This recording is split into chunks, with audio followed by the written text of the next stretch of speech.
So Pastor Eugene felt impressed for me to come up and talk about my life a little bit. It's a lot. So I guess I can just go right into it. I came to the church when I was 12. So I was with my whole family, not EPC yet though. Um, we were living in Fresno. To kind of give like a rundown of like what our family was like, we were very poor. We lived in a really ghetto, dangerous neighborhood. Um, my parents' relationship between each other wasn't good.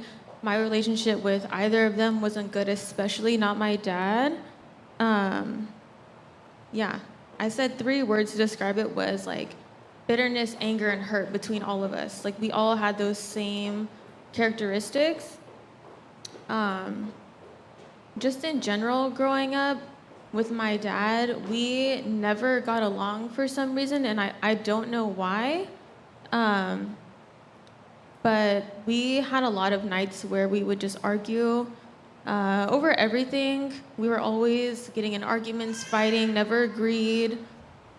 We always ended up yelling at each other, always crying, or me, not him, but I would be crying, and nothing ever felt like it was ever resolved. It was more of like, I always felt like I was the victim in the situation. Um, and so then going forward, I was very insecure, extremely bitter, very mean and critical of other people, and I was very confrontational. Like, after a while, if someone had something to say about me, it was an issue. Like I have no problem. I wasn't embarrassed to make you feel bad or put you down at all.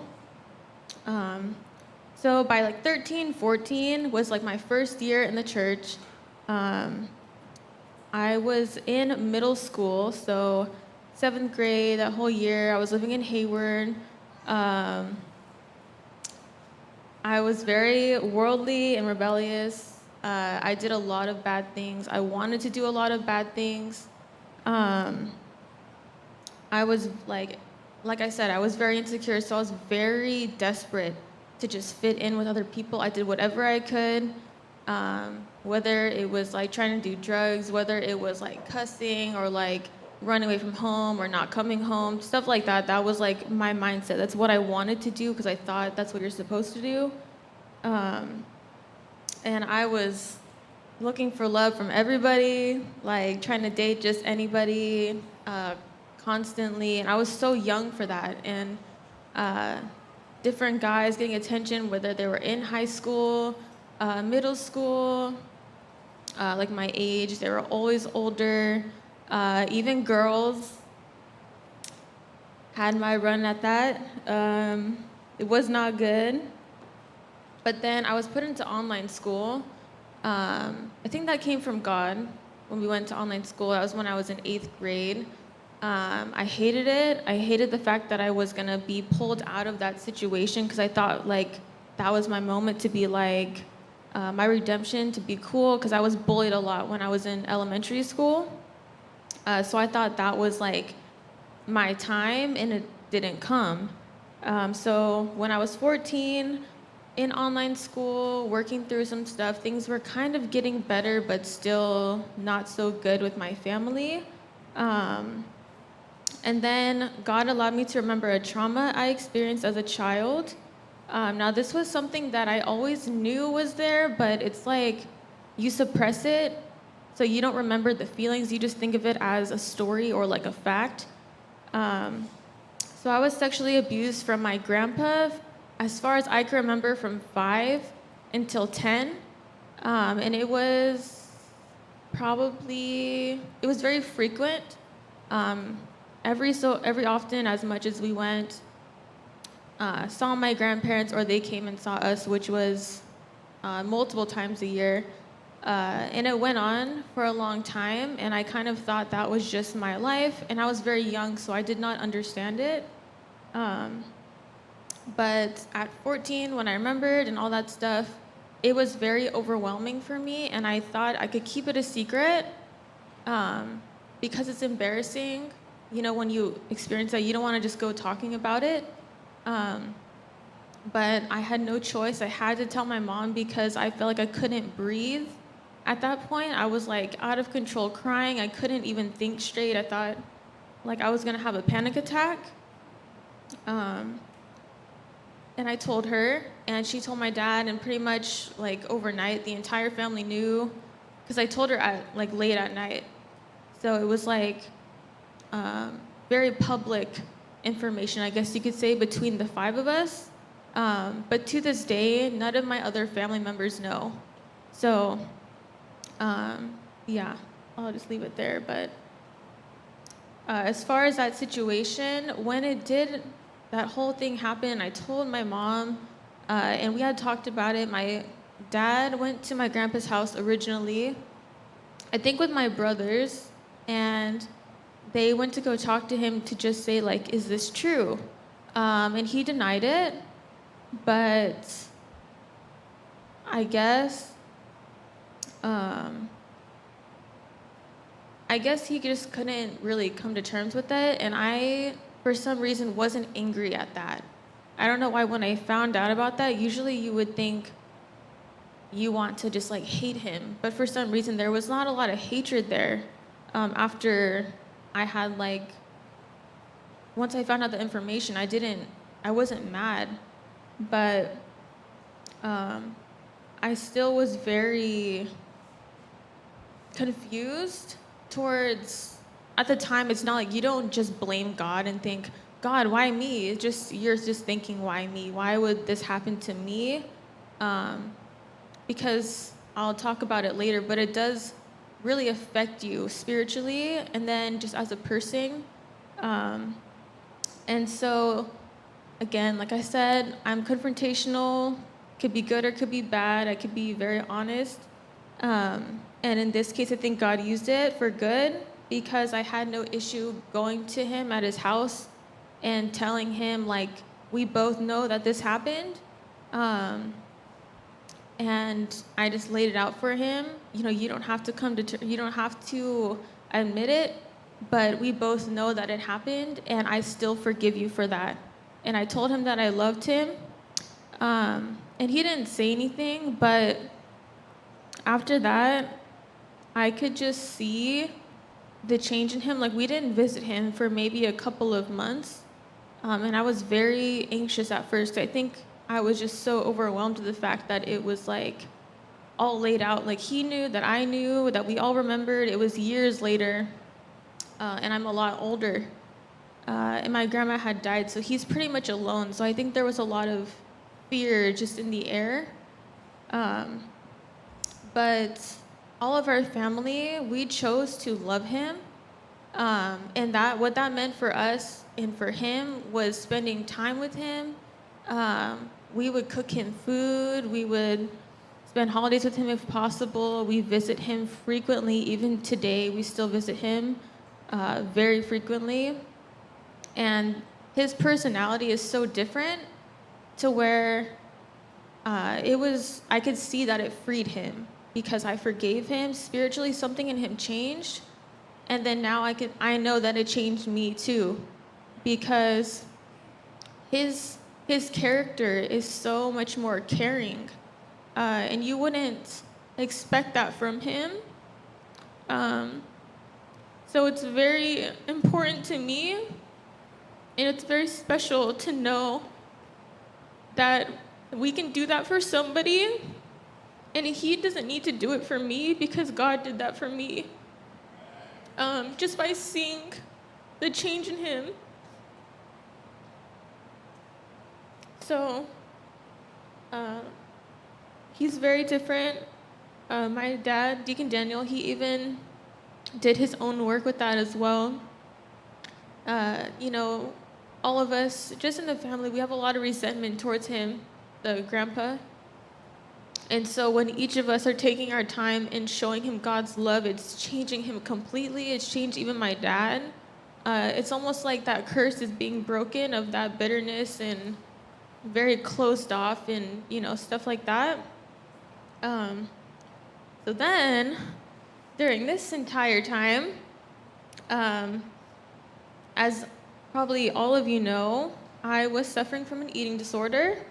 Um, so I guess you could say it was caused by, uh, when I was growing up, I was bullied a lot, obviously, right?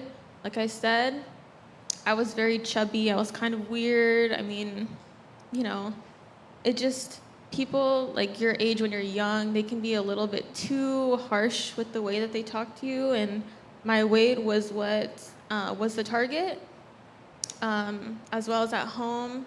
Uh, there's stigma around being overweight as a child. My dad specifically, I think he felt that as well. And so I was very criticized at home.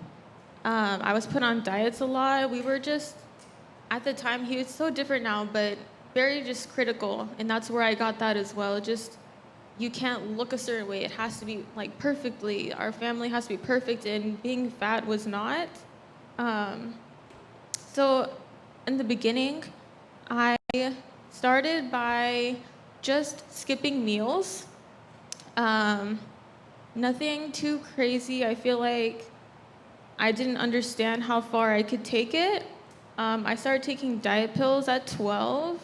I would just go buy them like by myself secretly and take them. Um, but as I started doing that more and more, you see a little bit of a result.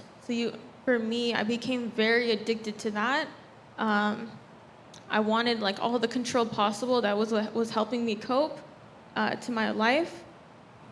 Um, so I kind of started just doing more and more, kind of tightening up my grip a little bit more. And then eventually, like I said, I had an issue with getting attention from boys and from girls and just romantically. And there was one in particular where I just really felt strongly that um, I needed to take it further in order to get this person's attention and their love, because I was lacking that. And so I began restricting a lot. And then eventually, I started, you make yourself throw up and things like that. And that's just kind of how it began. But my lowest weight, I was close to around 90 pounds, I want to say. I don't really know because it might have been a little less. I just didn't ever weigh myself. But I ate 3 carrots and 8 blueberries a day exactly. That was my breakfast, and that's all that I had all day long. I fasted food and water at least 3 days a week, and that was for the weekend. I would have nothing completely those 3 days. If there was a bigger event going on, I would go the full 7, down to the hour. I would count the exact hours. And that was everything. I loved it. It was like a lot of people who experienced that, a lot of them say they were very depressed when they experienced that, but I liked what I was doing. Everything else made me depressed, but that did not. It made me feel good. It was about 7 years total that I experienced having an eating disorder, but it varied in extremity. So I would say that very extreme 3 carrots, 8 blueberries type thing only lasted like a year. But I believe very strongly that my value would be in my size and how I looked. My family was extremely worried about me. Even other people that I knew, they're very worried. But I didn't care because my delusion caused me to treat my family very hastily, and I was very paranoid about how people thought of me, how they treated me. I thought everything was to keep me from being happy. So because of what I had done to my body, it was unable to function normally. So my digestion was very, very damaged. Everything I ate would cause extreme bloating, or what we call stomach distension. That happens when you have things like IBS, which I'm diagnosed, IBS, gastroparesis, which is when your whole digestive system is paralyzed from trauma.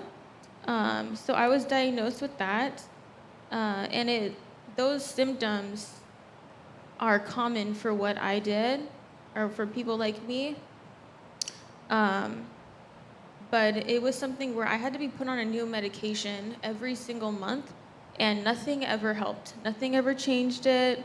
I had extremely slowed heartbeat. It was very low. A lot of times at night, I could feel in my chest like really slow, like heartbeat, like almost coming out of my chest. It was painful when I would be laying down at night. Um, a lot of times, just going up a flight of stairs or like getting up out of bed, I would lose my vision completely, and all I would see would just be white. And sometimes I'd pass out like back onto my bed or going to take a shower, like I would just be in there and suddenly I see nothing. It's just white. And that was scary for me, but I didn't really understand why it was happening until later. I also lost my period, so I was told to be infertile completely, that I wouldn't be able to have kids. And then I had diagnosed depression and anxiety, stuff like that. And that was as recent as 1 year ago, until August of 2020, when I came to a point where I decided I needed to get help. I think God was really pushing me, because I kind of just didn't see the worth in it all of a sudden. I got help from people, and I dedicated my health to God. I promised him that I would do my best. There were a lot of days where I felt like it wasn't worth it, that I kind of felt like it's so much easier for me to have that control. It was super easy. Like I said, I was obsessed with it. I loved it. And it was too hard to do the right thing. But I had to choose to do that every single day. Sometimes, I remember there was this one day I don't remember what I was doing, but it was during COVID, like, so we're all quarantined, and I was about to come out of my room, and I stood and looked in the mirror, and I was just like looking there and felt nothing about myself, and I was standing there for 10 minutes, and I remember like completely just like zoning out, and then I came to, and I was like, what am I even looking at? Like, what is there even to stare at for 10 minutes in the mirror? It doesn't matter like what I look like so much. So I had to choose discomfort. I had to push forward every day. And I feel like the only thing that kept me moving forward was that I had made this promise or this dedication to God, and he's done that for me and always come through. So I feel like I should do that for him. That is the least I can do after all that I've done. So I recently, I think it was August 17th, I came to 1 year exactly that I've been successful in this journey. I think that was all God, because I've tried it before and it didn't work for me. But I'm not diagnosed with any of those other sicknesses or illnesses that the doctors told me I was for all those years. I don't have any of those things anymore.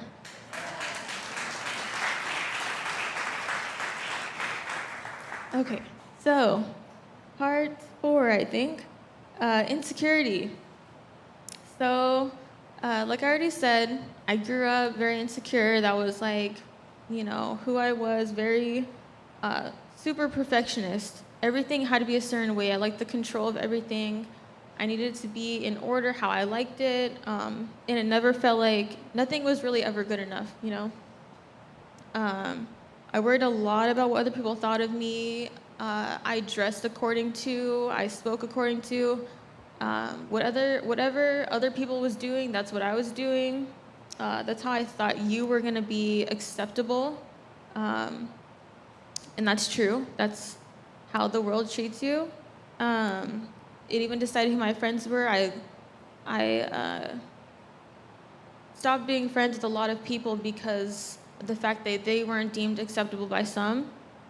And so I used a lot of those traits to where I felt like I was acceptable. I had this really weird, like, power trip about me. I don't know what it was. But I used that to my advantage. I had this, like, strange overconfidence about that. And I manipulated a lot of people, especially in authority, especially men. So as my looks matured and I got a little bit older, but not old, like not even old, like 15 or 16, I had a very strong seductive spirit inside of me. It was the point where I made a lot of mistakes in my day-to-day life, um, at work, at school, and at church. It affected a lot of people around me. Um, I knew exactly what I was doing too. I didn't take it seriously though until I did receive correction one day from the pastors. Um, and then a lot of the discipline came with it. I was taken down completely from Holy Dance for a while, and that was really scary for me because Holy Dance was like to me very special, and that was like where I felt very beautiful.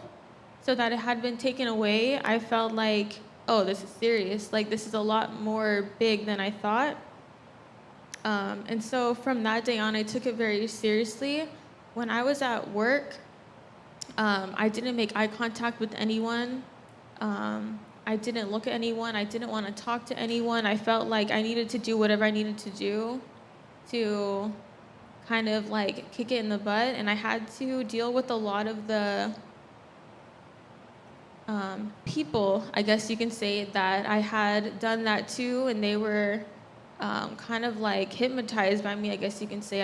I really had to go back and fix a lot of that, which was, it's very humiliating almost, having to be like, oh wait, actually no, that was just me like tricking you. I don't actually feel this way about you and stuff like that. Um, so my school calling, when I was 15, there's a lot of things going on, as you can already tell. I was at impartation one day, and the pastors told me that they felt impressed I was called to do cosmetology. And I was like just barely in high school when I got this word. But at the time, you know, I was experiencing my eating disorder and things like that. So everything around me felt like it was not important. Everything was like, there was no meaning to it. Everything was just like, I had no passions, I had no hobbies, nothing excited me at all, besides like two things. And that included my eating disorder and this other person I was obsessed with at the time.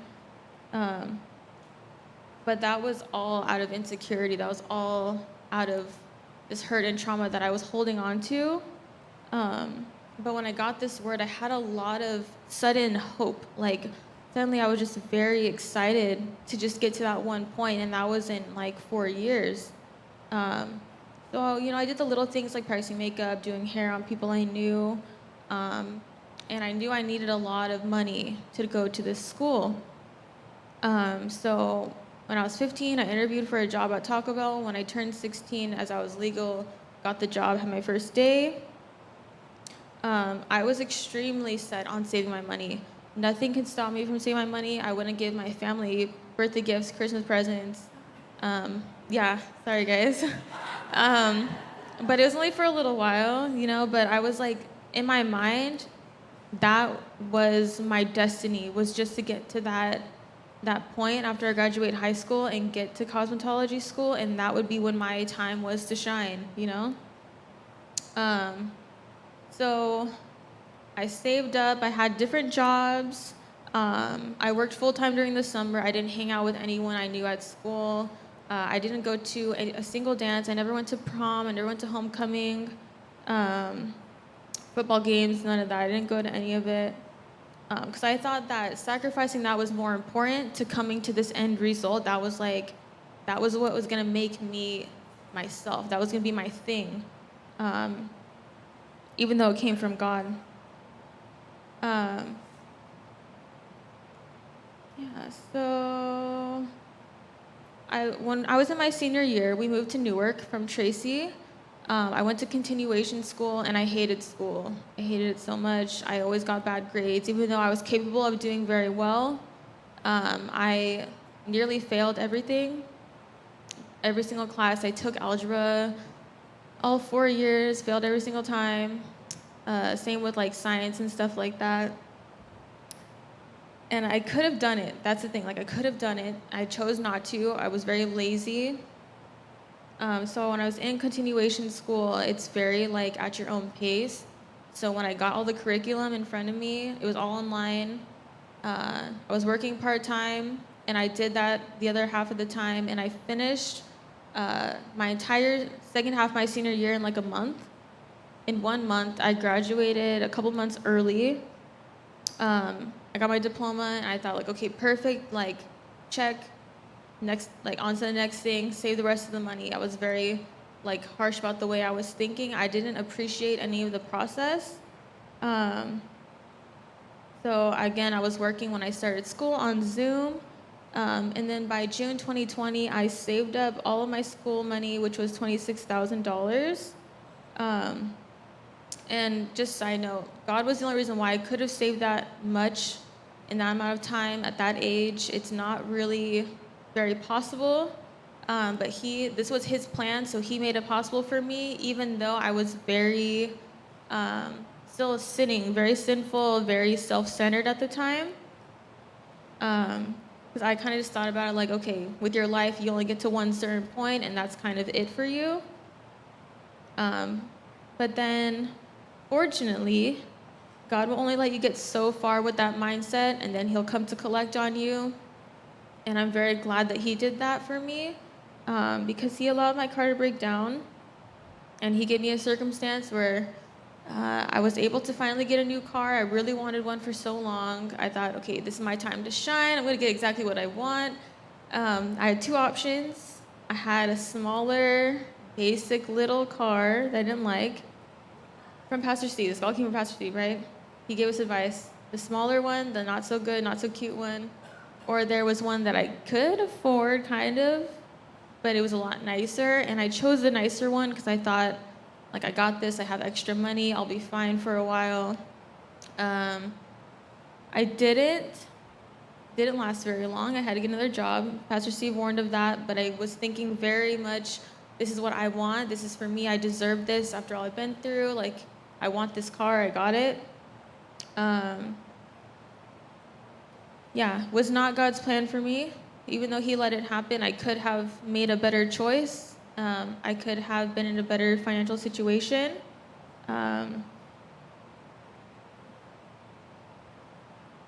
Okay, so during this time, after that whole thing with the car happened, I was starting to feel very convicted after I learned of this mistake that I made. I was feeling kind of guilty, like I knew that I shouldn't have done that. And I was realizing that I always felt like I deserved a lot more than I got, and that one day I would be able to get myself those things. I was very, like, I'm gonna, have my own redemption for myself, and I got my own bag type of stuff. I prioritized that. I feel like I needed that in my life, that I deserved it. But at 13, God had called me to play the guitar. I never took it seriously. A lot of the words and the advice and instructions that I got, I never took it very seriously, because I didn't understand the worth in what God has for you. I chose a lot of other things over that, especially with the guitar. You can't have long nails. I wanted long nails. I got them done, spent a lot of money on it, and did that for years, just doing exactly what I wanted with my own. Spent my time on things that I liked, things that I wanted. And I was focused on that for a long time until a couple months ago when all this was going on. I don't know if it was God directly or the pastors, but they were saying, God wants you to play the guitar. This is your calling. You need to do this, right? And so at that moment, I was like, okay, like, I'm going to do it. I got back into lessons again and everything. But it had never truly hit me until then, that if you ignore your calling from God, he's going to squeeze you, but he'll only do so much before he's going to let you go and do your own thing. And then he can very easily replace you. We're not like the only person in the world who could do his will. And that to me is very, it's like a very big thing. Like when you understand that we're not so special as we think that we are. We're not the only people in the world who can do things, but he chooses us, and we have to do our best with that. So I'm extremely unworthy of second chances for many, many things in life. Even a lot of the promises that he's given me, when I think about them, I don't feel like I deserve to have them go through for me. But he still waited for me. So I'm up here. We're going to be playing the guitar. We have a song called Street Called Mercy. It's very, to me, I feel it's very intimate. And this is going to be completely for God. This is God's offering. If any of you guys want to sing along, if you catch on to the words, help yourself. It's a really good one. But that's it. Praise God.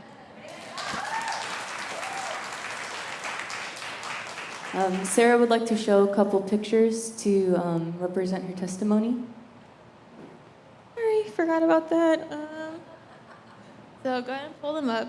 This was my payment. Oh, I graduated on Wednesday, by the way.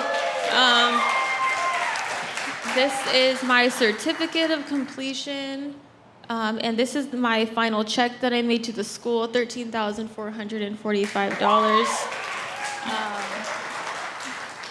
When I went to the bank, I went in San Francisco.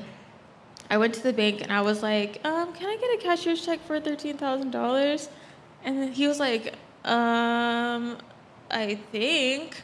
But at that moment, it was kind of like, it was a little bit silly almost. Like, who am I, this 19-year-old, to be cashing $13,500, for my school out of, like, it's nothing. So I just felt like it's a very humbling experience for me, and I'm very, very grateful to have experienced that in general. So thank you.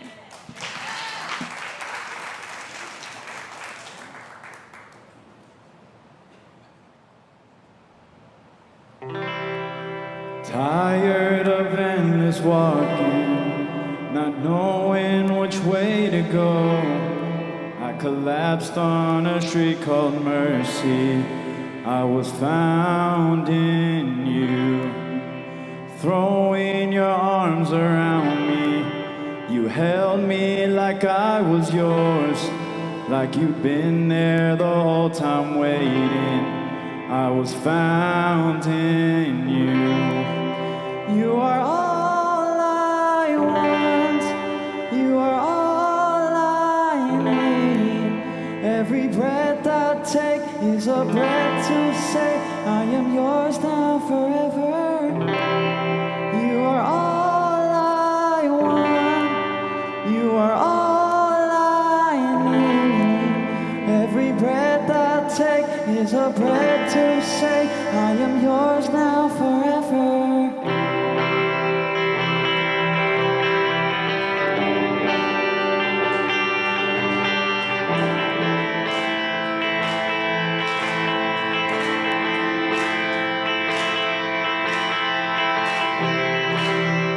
Wrapped up in scarlet kindness, you welcome the sinner home.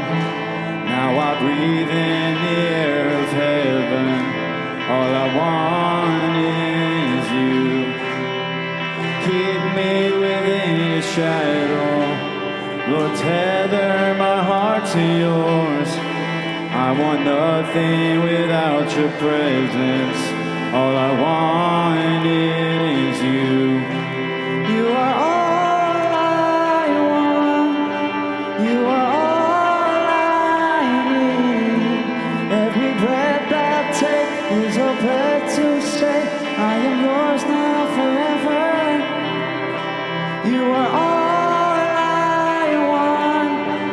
You are all I need. Every breath I take is a breath to say I am yours now forever.